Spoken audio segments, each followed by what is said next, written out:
தமிழ்நாட்டுல இப்ப நடக்கிற சில பிரச்சனைகளை என் பார்வையில நான் ஃபீல் பண்றதை இந்த மேடையில பேசணும்னு நினைக்கிறேங்க. சும்மா நார்மலா ஆரம்பிப்போமா, பிராக்டிக்கலா. இப்ப இருக்கக்கூடிய திமுக ஆட்சி கிட்ட டைரக்டாவே ஒரு கேள்விக்கு முன்னாடி ஃபர்ஸ்ட் அவங்க பண்றதை பாத்துலாமா? ஃப்ரீயா பஸ் விடுறோம் பெண்களுக்காக அப்படின்னு சொல்லி பண்ணிட்டு இருக்காங்க. அடுத்து மாசம் மாசம் நாங்க 1000 ரூபாய் காசு கொடுக்கறோமே அப்படின்னு அதையும் பெருமையா வேற சொல்லிக்கிட்டு இருக்காங்க. இதெல்லாம் கொடுத்து என்ன பிரயோஜனம்? இங்க இவ்வளவு பெண்கள் இருக்கீங்க, நீங்களே சொல்லுங்க, பெண்கள் நம்ம நிம்மதியா இருக்கிறோமா? காரணம் டாஸ்மாக்.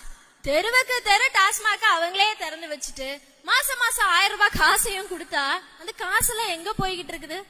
இதெல்லாம் யாருதான் கேக்குறது? எவ்வளவு நம்ம கஷ்டப்பட்டுட்டு இருக்கோம்ல. இவங்க பொறுப்பான அரசியல் பண்ணுவாங்கன்னு பார்த்தா ஏதோ பொம்மை அரசியலை பண்ற மாதிரியான ஒரு ஃபீலிங் தான் நம்மளுக்கு கொடுத்துட்டு இருக்காங்க. இது பத்தாததுக்கு இன்னொரு முக்கியமான விஷயம் இருக்கு.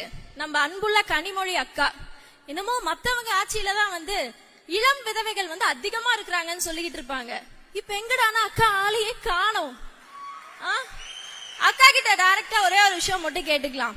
உங்க அண்ணா, அதாவது உங்க அண்ணா இருக்காங்கல்ல, அவங்க கிட்ட சொல்லி கொஞ்சம் இந்த பிரச்சனை எல்லாம் ஏதாவது சரி பண்றதுக்கு ட்ரை பண்ணுங்க. அப்படி ட்ரை பண்ணலையா விட்டுடுங்க, ஃப்ரீயா விடுங்க. எங்க அண்ணா இருக்காங்க, நம்ம கஷ்டத்தையும் சரி பண்ணுவாங்க, உங்க கஷ்டத்தையும் சரி பண்றதுக்காக நம்ம அண்ணா இருக்காங்க. நம்ம அண்ணா அவர்கள் 2026ல வெற்றி தலைவரா ஆட்சிக்கு வரப்போவது உறுதி. அண்ணா இது ஏதோ சும்மா ஸ்டேஜுக்காக அரசியலுக்காக சொல்லல, நிஜமாவே நீங்க தமிழ்நாட்டுக்கு அவசியம். நீங்க ஆட்சிக்கு வந்தே ஆகணும். பெண்களாகி எங்க எல்லாருக்கும் நீங்க ஒரு பாதுகாப்பு கொடுத்தே ஆகணும்.